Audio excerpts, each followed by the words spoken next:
Noong unang panahon, sa bawat sulok ng mundo, kwento'y naibahagi, hindi lang para libangan, kundi para magturo. Maligayang pagdating sa life lesson.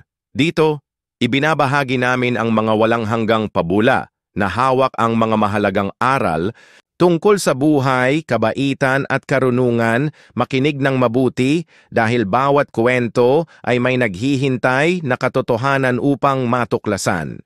Dahil ang karunungan ay nakatago sa bawat kwento at ang pag-aaral ay hindi natatapos. Ang ginintuang aral. May isang mag-asawang may anak na batang lalaki. Kasamang naninirahan ng pamilyang ito ang ama ng tatay.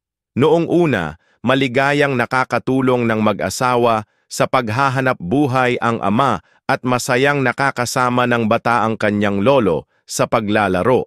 Ngunit dumating ang sandaling tuluyan ng inagaw ng katandaan at madalas na pagkakaroon ng karamdaman ang lakas ng matandang lalaki.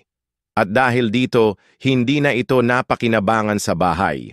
Sa tuwing kumakain sa hapagkainan, parating nakakabasag ng pingganang matandang lalaki ng dahil sa panginginig ng kamay.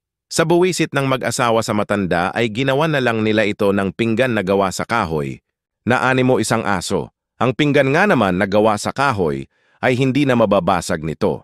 Naging saksi ang batang anak ng mag-asawa sa ginawa nila sa matanda. Isang araw nagtungo sa silong ang bata at kumuha ng magandang uri ng kahoy.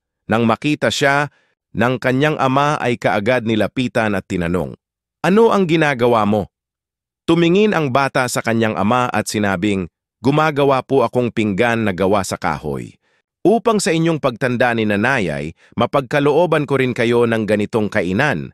Biglang natauhan ang ama sa narinig, dali-dali niyang kinausap ang kanyang asawa. At magmula noon, nagbago na ang pakikitungo nila sa matanda. Mahalagang aral, tratuhin. Ang iba sa paraang gusto mong tratuhin ka, babalik sa iyo ang paggalang at kabaitan sa mga paraang hindi mo inaasahan. Maaaring matapos ang kwento, ngunit mananatili ang katotohanan. Sa bawat puso, ito ang nagbibigay liwanag sa daan. Salamat sa panonood. Ito ang Life Lessons. Hanggang sa susunod na kwento, mag-subscribe para sa mga bagong kwento bawat linggo. Subaybayan kami para sa mga masasayang fairy tales at moral na kwento. God bless!